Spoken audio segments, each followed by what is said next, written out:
Let me tell you guys about the time how we almost drowned in Ios, Greece. Starting the day off, we walked into town, grabbed some sandwiches and pastries since we were having a boat day. Of course, I had to grab a frappe, and then we headed to the beach. We got on the boat, and the water was so clear and beautiful, it was truly breathtaking. We traveled along the coastline of Ios, visiting 7 beaches and made 3 stops with 1 chance to snorkel at Neverbit. This is when things went a little south. One thing about Paul and I are that we are not the best swimmers. I'd say we can get by, but we definitely prefer to be in a body of water where we can see the bottom. Everyone started putting their snorkeling gear on, and obviously we didn't want to be the only 2 who didn't jump in. I know Paul was waiting for me to say, hey, let's not go in, but of course we both jumped in with no life jackets, no noodles, no nothing. We quickly realized the boat was driving away from us as we were begging them to already come back. We were around 200 feet away from Never Bay, so we started swimming towards the rocks, and not even 50 feet in, Paul and I were absolutely gassed. As we were getting closer to the rocks, the current was getting stronger,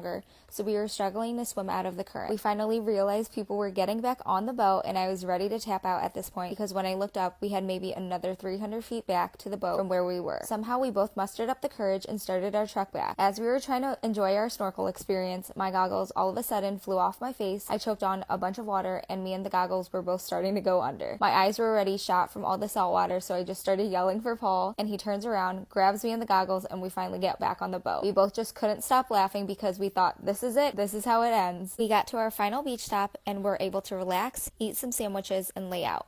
We overall loved the boat day we had and wouldn't change it for the world. We got back to our Airbnb to quickly change and get ready for dinner. From the day we had, we were absolutely starving. We wanted to stop by Pathos Lounge before dinner since I heard the sunset view from there was unreal, so we grabbed some drinks and light appetizers, then watched the beautiful sunset. As the sun was setting, we realized they were blasting opera music, which was definitely something we were not expecting. Anyways, when we were done, we asked the locals to help us order a taxi to dinner, but they said it was just down the street, so we decided to walk since it was so beautiful out. But let me just say, this was not some easy walk down the street. 30 minutes later, we arrived to Kumpada, our dinner location, and it was right off the waterfront, which was so beautiful.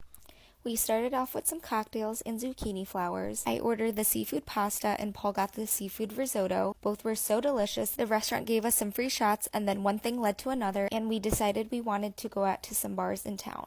One thing about Paul is that his favorite song is the YMCA, so he was pumped to bust out his dance moves here in Greece. We went to a couple of bars, danced, and then of course we had to end the night off with a delicious crepe.